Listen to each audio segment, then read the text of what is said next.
Hello guys, आज हम discuss करेंगे प्रश्नावली 4.4 क्लास 10th मैथ्स एनसीईआरटी।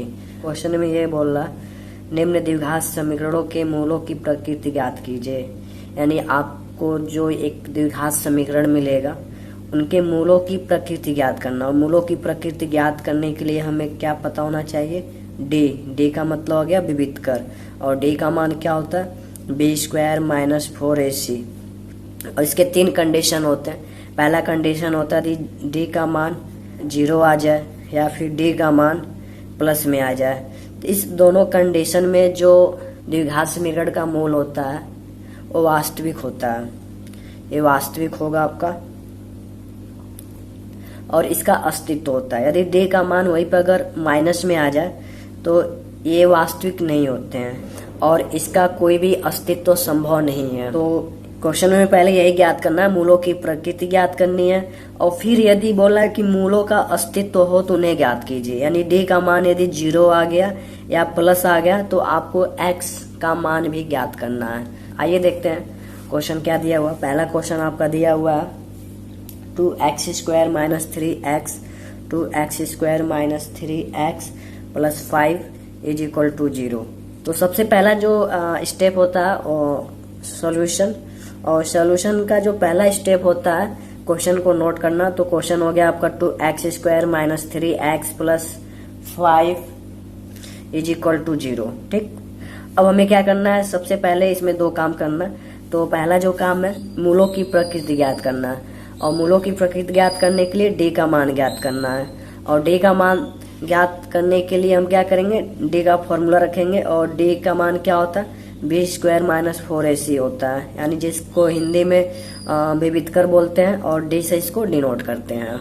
तो यहाँ पे डी का मान निकालेंगे। यदि डी का मान 0 आ जाए या प्लस में आ जाए तो इस मूल का अस्तित्व है और वास्तविक होगा। जब अस्तित्व है तो उस x का मान निकालेंगे। यदि डी का मान माइनस में आ गया तो इसके जो मूल हैं वो वास्तविक नहीं होंगे, और दूसरी बात कि इसके मूल भी संभव नहीं है।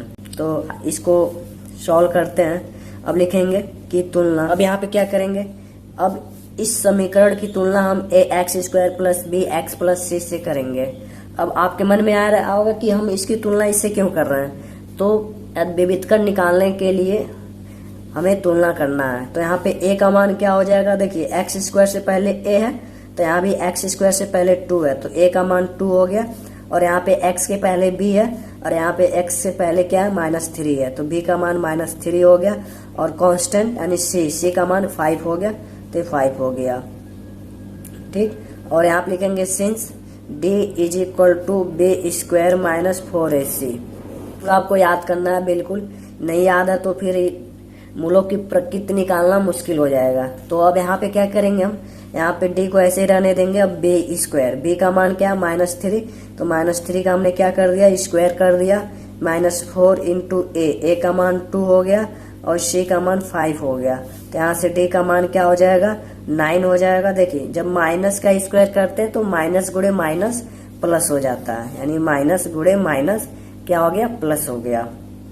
और 3 का स्क्वायर 9 हो गया, माइनस 4 दूनी 8, 8 × 40, तो हो गया आपका -40। अब यहाँ पे आपको प्लस माइनस है। जब कोई चिन्ह नहीं होता है तो प्लस छिपा रहता है, जब प्लस और माइनस होता है तो हमेशा घटाते हैं। और लेकिन यहाँ पे क्या करेंगे? चिन्ह उसी का लगाएंगे जो अंक बड़ा होता है। अब देखिए 40 में से 9 जाएगा, कितना बचेगा? ये आपका 31 बचेगा। अब इसका चिन्ह क्या होगा? प्लस या माइनस? यहाँ पे दोनों में बड़ा कौन है? 9 बड़ा है 40, 40 बड़ा है, 40 का चिन्ह क्या है? माइनस। तो डी का मान क्या आ गया? -31, यानी डी बराबर क्या आ गया? नेगेटिव आ गया। तो लिखेंगे इसलिए इस समीकरण के मूल वास्तविक नहीं है। लिखेंगे अतः इस समीकरण के मूलों का अस्तित्व नहीं है। इसी क्रम में नेक्स्ट क्वेश्चन दिया हुआ 3x² - 4 √3x + 4 = 0। अब इसमें भी सेम फॉर्मूला अप्लाई करेंगे। पहले a और b c का मान निकालेंगे, फिर यहाँ से d का मान निकालेंगे, यानी जिसे विविधकर बोलते हैं। यदि प्लस आ गया, प्लस में आ गया, या फिर 0 आ गया तो मूल वास्तविक होंगे, और जब वास्तविक होंगे तो मूलों का अस्तित्व होगा। यदि माइनस आ गया तो मूल वास्तविक नहीं होंगे और इसका मूल भी संभव नहीं है। तो आइए देखते हैं, इसको सॉल्व करते हैं। यहाँ लिखेंगे सॉल्यूशन, और जो सॉल्यूशन का फर्स्ट स्टेप होता है क्वेश्चन को नोट करना। तो हमने क्वेश्चन को नोट कर लिया। अब यहाँ पे क्या लिखेंगे, अब यहाँ पे लिखेंगे कि इस समीकरण की तुलना ax square plus b x plus c से करने पर, यहाँ पे लिखेंगे इस समीकरण की तुलना ax square plus b x plus c is equal to 0 से करने पर। तो यहाँ a का मान आपका हो जाएगा 3 और b का मान हो जाएगा -4√3 और c का मान हो जाएगा आपका 4। ये आपके मान मिल गए। अब यहाँ से क्या करेंगे, हम d का मान निकालेंगे। तो हमें ये मान मिल गया a और b c का। अब यहाँ से निकालेंगे हम since d is equal to b square minus 4ac। तो यहाँ से d का मान होता है बी स्क्वायर माइनस 4ac। अब d को ऐसे ही रहने देंगे, इक्वल है तो इक्वल कर देंगे। अब बी स्क्वायर का मान क्या, -4√3, तो -4 कड़ी में 3 का होल स्क्वायर हो जाएगा, -4 इंटू ए का मान 3 है, इंटू सी का मान 4 है। अब देखिए यहाँ पे आपको रफ करना पड़ेगा। अब यहाँ पे d इज इक्वल टू क्या हो जाएगा, ये -4√3 का होल स्क्वायर है। अब इसका स्क्वायर कैसे निकालेंगे, स्क्वायर का मतलब होता है कि सेम संख्या को 2 बार लिखना। तो ये हो जाएगा आपका -4√3 इंटू -4√3। देखिए ये माइनस और ये माइनस, ये माइनस और ये माइनस जब दोनों को आपस में गुणा करेंगे तो प्लस हो जाएगा। ठीक, अब इस संख्या को और इस संख्या को एक पास कर लीजिए तो 4 गुणे 4 हो गया। अब करड़ी वाले को एक साथ कर लीजिए। अब यहाँ पे हो जाएगा 4 का जब गुणा आपस में करेंगे तो आपका हो जाएगा 16 हो जाएगा। जब करड़ी का और करड़ी का यानी रूट का जब गुणा होता है वो सेम संख्या होती है, आप ऐसे लिख सकते हैं 3 3 9। जब करड़ी का करड़ी में गुणा करते हैं तो ऐसे हो जाता है, तो जाएगा 16 और 9 किसका वर्ग है 3, तो यहाँ पे हो जाएगा और 16 3 48। तो जो संख्या होती है उसका डायरेक्ट लिख देते हैं, यहाँ पे 16 हो जाएगा और जो रूट होता है सेम नंबर को लिख देते हैं और रूट हट जाता है। ये -4 चौको 16, 16 3 48। यहाँ से d का मान क्या हो जाएगा, d इज इक्वल टू यहाँ पे 48 माइनस 48 हो जाएगा। फिर d का मान क्या आ गया 0। देखिए इसके पहले हमने डिस्कस किया था, यदि d का मान 0 हो वास्तविक होंगे और उसके मूलों का अस्तित्व संभव है। यहाँ लिखेंगे इसलिए जब 0 आता है तो बराबर भी होते हैं।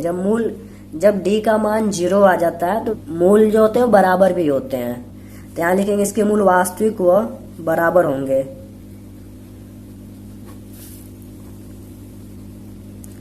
अब यहाँ से क्या करेंगे, x का मान निकालेंगे, मूल निकालेंगे। तो सेकंड पार्ट है x का मान निकालना। यहाँ पे लिखेंगे सिंस x इक्वल क्या होता है -b plus minus root b square minus 4ac upon 2a।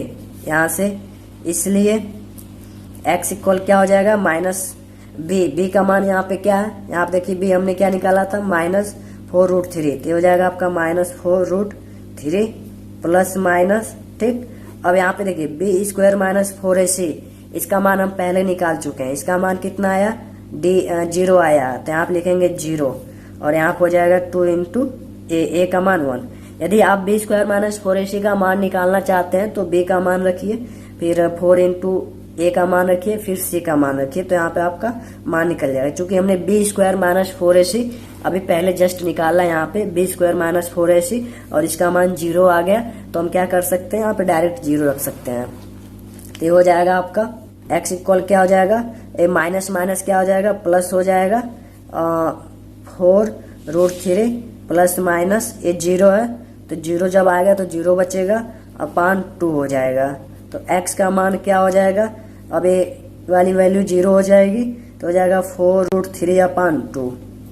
जब d का मान 0 होता है तो x के 2 मान आएंगे और दोनों मान आपस में बराबर होते हैं। तो एक मान आपका ये हो गया और एक बार फिर से इसी को लिख दीजिए तो ये आपका दूसरा मान हो गया। तो ये हो गया आपका आंसर। तो इसी क्रम में नेक्स्ट क्वेश्चन है थर्ड। ये क्वेश्चन यह 2x square minus 6x plus 3 is equal to 0। अब यहाँ पे आपका ये द्विघात समीकरण दिया है। जो पहला आपका काम होगा मूलों की प्रकृति ज्ञात करना। ठीक, यदि मूलों की प्रकृति या तो प्लस में आ जाए या फिर 0 में आ जाए तो फिर हम x का मान निकालेंगे। यदि d का मान माइनस में आ जाए तो मूल नहीं निकालेंगे। तो ये काम करना, तो यहाँ पे लिखेंगे पहले सॉल्यूशन, और जो सॉल्यूशन का फर्स्ट स्टेप होता है क्वेश्चन को नोट करना। हमने क्वेश्चन को नोट कर लिया तो ये हो गया आपका 0। तो हम यहाँ पे लिखेंगे कि 2x square minus 6x plus 3 is equal to 0 की तुलना ax square plus bx plus c is equal to 0 से करने पर। तो यहाँ से ए का मान क्या आ जाएगा, यहाँ पे 2 आ जाएगा, और बी का मान क्या आ जाएगा, -6 आ जाएगा, और सी का मान 3 आ जाएगा।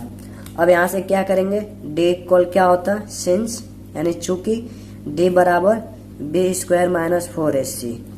ठीक, ये आपका फॉर्मूला हो गया, इसको आपको याद रखना है। और यहाँ इसलिए डी इक्वल क्या हो जाएगा, बी का मान यहाँ से क्या है, बी का मान देखिए यहाँ पे -6 है, तो -6 का क्या हो जाएगा, स्क्वायर हो जाएगा, -4 इंटू ए का मान यहाँ से क्या है, 2 है, तो यहाँ पे 2 रख देंगे, और सी का मान यहाँ से 3 है, तो हमने यहाँ पे 3 रख दिया। तो फिर इसको थोड़ा और सोल्व कर लेंगे, तो डी इक्वल क्या हो जाएगा, और माइनस का जब स्क्वायर करेंगे तो प्लस हो जाता है, 6 का स्क्वायर क्या हो जाएगा, 36 हो जाएगा, -4 दूनी 8 और 8 त्रिके 24, तो डी का मान क्या हो जाएगा, आपका 12 हो जाएगा। और यहाँ पे 12 क्या है, पॉजिटिव है, तो पॉजिटिव है। जब डी का मान पॉजिटिव आ गया तो यहाँ से क्या निष्कर्ष निकला कि इसका जो मूल है वास्तविक होगा और असमान होगा। तो हम ये लिखेंगे कि अतः इस समीकरण के जो मूल है वास्तविक होंगे और असमान होंगे। ठीक, असमान का मतलब हो गया कि दोनों जो मूल हैं आपस में बराबर नहीं होंगे। तो इसलिए यहाँ पे सिंस यानी चूंकि x इक्वल क्या होता है, -b प्लस माइनस यहाँ पे √b² - 4ac upon 2a। x equal क्या हो जाएगा, -b। और यहाँ देखिए b का मान हमने क्या निकाला था, -6, तो हमने -6 रख दिया। यहाँ पे लिखेंगे plus minus √b² - 4ac। b² - 4ac का मान हमने पहले निकाल रखा है, यहाँ पे 12 है, तो यहाँ पे लिख देंगे 12 अपॉन 2 इंटू ए का मान क्या निकाला था हमने, 2, तो 2 रख दिया।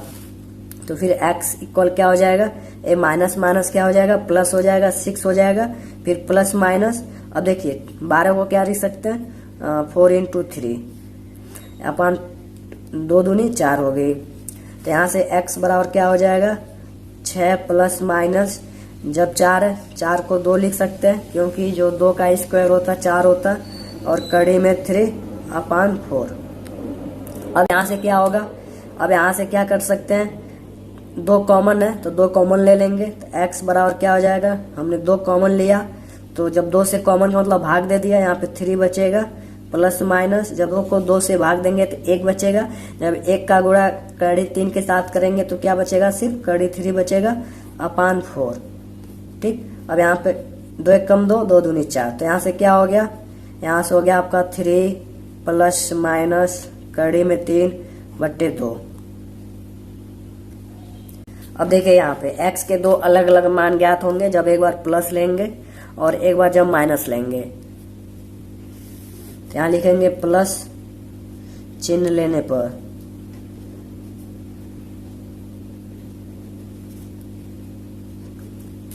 जब प्लस चिन्ह लेंगे तो क्या हो जाएगा, x बराबर हो जाएगा 3 प्लस √3 अपॉन 2, एक माने हो गया।